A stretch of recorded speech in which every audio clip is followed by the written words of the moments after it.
Hello everybody, it has come to my attention that Maplestory 2 will be closing soon. This is an email that my friend got, like I can't just give you a link to it. Interestingly enough, despite the fact that I bought the game when it was releasing, I bought a pre-order pack that was incredibly expensive at the time. I spent way too much money on this. I really shouldn't have. I should have been smarter than that, but past is past, and they got this email. I didn't even get informed of the game closing, so I completely missed it. It's not closed yet. It's gonna be closed on May 27th, I believe. So the email reads, "We are forever grateful for your patience and dedication to Maplestory 2 as we tried to rework the game, starting with Project New Leaf, but ultimately we decided that we will not be able to provide the type of service that would live up to your expectations. We took a hard look at the current state of the game and its future roadmap and sadly reached the conclusion that it would be difficult to maintain long-term continuation of the game while remaining true to what made Maplestory 2 your Maplestory 2. It is important to note that this is more of a PR speak. In reality, they just didn't have enough players for the Western version to be profitable. There are a lot of issues that Maplestory 2 had that they never addressed and were never going to address, but eventually, for most people, it boiled down to there being too much RNG. I had a post made in May 10th, 2019, when I officially left the game. I haven't been on the game for over half a year by that point, but I wanted to go to the forums and bring my official experiences of what I felt at a time for one last time. Because when I stopped playing it, I was still giving it time. I was okay, you can do updates, I can see what's happening, I can keep up with the news. Me making that giant wall of text was me saying I will no longer look at the news, I will no longer even look at the updates. I'm simply writing this off as a game that I'm no longer gonna be playing. If I didn't do this for so long, I could have probably charged back my purchases and gotten ungodly amount of money spent back, but when the game was releasing, I also got packs for people I'm not even in contact with anymore, and I wouldn't have wanted to shut down their accounts. That would have been a bit assholey from me, so maybe it's good that I never got that back. It's just no pre-order MMO stuff, never again. No matter how beautiful the emotes are. But yes, there are other people that summed up exactly what was wrong at the time, November 30th, 2018. The game had pretty much the same problems since the day that it released, and it never really addressed them. So, what went wrong? This post sums it up quite well. There's another post similar. This morning I woke up with a few hours of free time before I go off to work. I asked myself, what would I like to do with my time? The weekly reset is here, all content is refreshed, but in the end I realized, to what avail is it? All the progression I made this week will be thrown against a wall of RNG. When I complete my chaos raids the week, the equipment I get will be thrown into a grinder of randomness, spewing out equipment for different classes.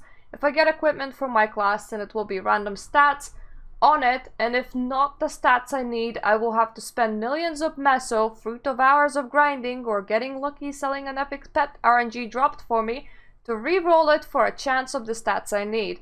And I'll be honest, RNG has allowed me to sell items for a tidy sum of meso, but it has frustrated me beyond end with the progression or equipment limited by it. The game actively pushes for higher and higher DPS, but how can I achieve higher DPS when I throw 50 million meso into the abyss of RNG and find nothing in return? I look at my other equipment and see the RNG instilled into it, the attribute on equipment, the value of the attribute, the number of sockets unlocked on the equipment, the level of my gemstones, the enchantment of my weapons and armor, the epic pack I have with the random attributes and random values. So this sums up the biggest problem with the game quite nicely. It looked like a very, very cutesy casual MMO. It had a housing market, you could design clothes, you could There were mini games. Very frustratingly, they never expanded on said mini games, and they never gave you rewards for doing it. So guilds in the end ended up feeling quite pointless, but it was such a cutesy, nice setup game, but it pushed you into grinding for gear and grinding for gear hardcore, to a point where you wouldn't have just like one character, you would have multiple characters to run your dailies with, because after dailies you can no longer like receive gear really. You were like weekly capped on that gear, like you couldn't get any more, so people would roll alternative characters, they would rerun same dailies, and then they will just funnel everything that they got back to their main in order to be able to raid with them. But here's the thing, you could be wonderful on RNG, and you can get the item that you really required the first time around. So if you were the luckiest person alive, you could just like run content a few times and get everything that you need and be a happy bunny and not really realize why people are complaining.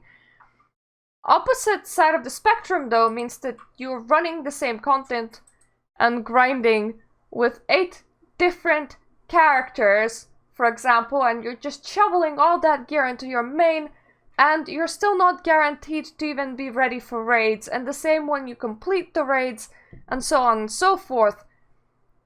And the further you push, even when the level cap increased, you still kinda needed old gear to run new content. Like, you had to go through steps of RNG. You had to hit the right RNG at dungeon level, then at raid level, then at a different raid level, then at a different raid level, then level up 10 more levels and start it all over again with dungeon level and raid level and raid level. At no point did you get a break in that. And when people saw just how much work you need to put in to be able to do any content in said game, only for it to not even be guaranteed that you're gonna achieve that at any point whatsoever, they left. They left in droves. On the other hand, if you were a hardcore player, at the same time, you did your weeklies, and that was it. You didn't have a reason to be around the game. There wasn't any side activity for you to really do outside of that. So you kind of got that foul taste of, well, I am rightfully geared. My friend joined my game, and he can't get geared, and I can't really get him geared, and that is very annoying and frustrating because I can't expand my community. And at the same time, I did the raids this week, and there's nothing for me to do, so I just log off. So there were both sides unhappy. As a casual player, I was very unhappy, and hardcore players were also quite unhappy. This is an earlier, rather more current post, March 23rd. Once again, the closure announcement was like 6 days ago, but nobody ever told me. The MMO itself did not inform me. It informed my guildmate, which quit playing at about the same time as I did, but not me, the person that bought all the shit for all of us when we started playing it in the first place. Thanks, Maplestory developers. Honestly, how did you think the story was going to end? I played this game in beta through the first 6 months of the launch, and we literally screamed every single day to stop the 100% RNG gear-based progression, and you ignored us at every single turn. You lost 20-30% of your player base every month like clockwork, and still you just pushed forward, refusing to budge on your Korean gacha garbage.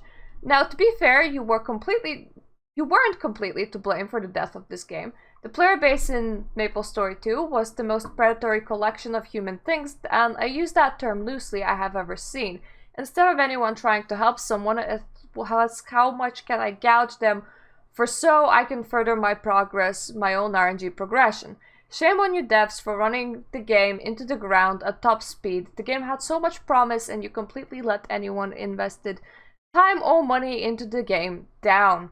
And I do agree with this person. After a while, nobody was even like running the low-level dungeons. Like, you couldn't even start gearing yourself up.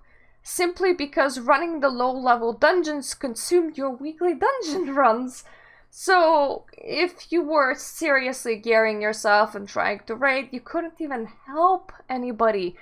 They changed that system later on, but it was too little too late. The remaining population was quite far ahead. They saw not enough good reasons to go back and catch up the lower level population. And the lower level population, when they started and they just viewed at the level of RNG that they would need to beat to even join the higher level population, just went nah, and kind of left.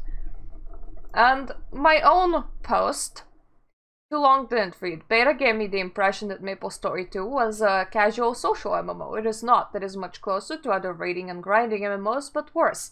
I wish I hadn't made the mistake and spent obscene amount of money on it on release, but it's okay. I will not repeat my mistake with future releases, so lesson learned here, and the game does not have to cater to me. Because that's another thing that the community kept on repeating. Even like the last comment on this thread, I even responded to it, because this person was all like, oh, they don't have to do anything. So let me just go to the new page, go to the more recent thing. The forums are completely dead, but I still responded to it. Yes. Coming from a beta player, I'm very, very disappointed in the direction they took Maplestory 2 and the Countless GM and other abuse cases. I full-heartedly believe they need to restructuring with someone new at the helm to change the direction of this game before it is non-existent, but coming from past experience, they're very hesitant to do so, and that's the problem Nexon needs to sort that right now. This person responded August 4th, 2019, so what, 3 months after the topic was created? They need to do something and quick. What a baseless comment! It's like, well, that didn't age well, but yes, that is another... Let's just say that Maplestory 2 also went through a lot of drama that a lot of people that weren't there wouldn't know about it. One was that you were allowed to create your own custom clothing for payment of money. It was you bought the templates, right? And you made your own custom clothing. And then you sold it back on the marketplace with hopes that people will buy it, and therefore you will make up the amount of money that you spent, allowing you to invest more into templates to sell again. Well, people ended up just like stealing Korean stuff. Like, they would just copy-paste another artist's work and just sell it as their own, and you would just see like thousands of the same item up it, and they couldn't control that, so that was like a big issue with the creative side of the community. There was a lot of trolling with housing. People made very inappropriate stuff. Housing was quite expensive. You had to pay quite a few millions to just own a house for like 30 days because it was like all real world housing. And people would put even like gold seller advertisement sites on those things so that everybody that like walked past could see that you can buy mesos at this website or something, and that wasn't being taken care of. But on top of that, you had issues such as game developers themselves cheating themselves gear and mistreating other players and blocking them whenever that was, you know, pointed out. Like some players lost their accounts over stuff like that. They weren't playing fairly. Like game moderators, normally you just expect them to not really be playing on the company accounts. You would expect them to have like their own accounts where none of the company stuff is enabled, and you would expect the company accounts to just be there so that you can address player complaints in games, such as like go through the chat log or restore an item that was lost or something like that. No, they abused the hell out of that. So there was also those issues that the game went through. The game went into a lot of drama before I left, and that was literally its first 30 days of existence. And it is sad because the reason why I came to Maplestory 2 in the first place and why it could have been such a great game is because it did a lot of casual things right. Like I just said, you could create your own clothing. That was something that people have never seen before in an MMO. I think it was cute activity. I think it was awesome. I really got into that, even though I wasn't very good at it. Actually, if we're gonna sit here talking, let's see if we can find my store discussion, okay? Maplestory made my top 5, yeah, bottom worst games of that point. So, let's see, my top 9 issues. Yeah, UGC ripping is an issue that shouldn't be silenced, yes, because they were just banning people that were talking about this. But let's look at what I made. So, I made those jeans. That was the template, but I made those jeans. I was very proud about it because that was the first thing that I made. I spent an incredible amount of time making that dress, and I wore it a lot myself. I mean, the middle part might not look absolutely correctly because it would deform itself a little bit. Then I made this polka dot dress, which I absolutely loved. Once again, I used every single item that I made. I tried doing a polka dot shirt, then I did this golden dress. None of these even like made up the amount of money that I would need to spend to make them. Like each one of these like templates for me to make them was like $5 or something like that. But he never made it back up. Then I tried to make like a knitted sweater shirt. I had a lot of fun with that, if you can see. Then I made the mascot, the mascot of our guild. And another one. Like, these are all like animal hats, and they absolutely loved it. And I made a guild t-shirt, and a different free company member, I mean our guild member, did the hat. I believe that was my husband. So that was another dress. I still remember making these, and they don't actually look as awful as I thought they would be. Like, that haircut change was for real money as well. There are a lot of things in that game were monetized. I believe that the hair, like this bit was free, like the thing on my head, but that was like the only free thing.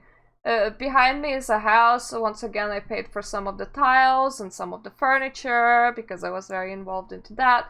So yeah, you had awesome house building, you had making all of these templates, you had casual games like we did with the guild during like beta. We actually played them. It was like group games, like whoever can stand on falling platforms and such like that. And that was a lot of fun, but when the game finally released, they were just like raid, raid, raid, and those side activities, they give you absolutely nothing in return for you doing them. Literally nothing, like no reward or anything, so people didn't really want to do them that much. And then they never introduced new ones, so it was very hard to run a casual guild because eventually when all your updates are just raid, raid, raid, the only population that's left is the people that are like grinding hardcore gear, and that's why I left. And it's sad because it had like so much casual potential, and that just went poof. So yeah, in my opinion, that is why they're now gonna shut down, and it's sad because once again, very cute, lots of potential. I wish I could see something like this again. This was gonna be my new main MMO, and that didn't work out, and that's always a sad thing. It's not as heartstring tearing as Wildstar was, because Maplestory threw me off and turned me off like really fast, like in a few months after release, like immediately. So I didn't grow as attached to it, and the remaining community was quite toxic, and that was quite sad.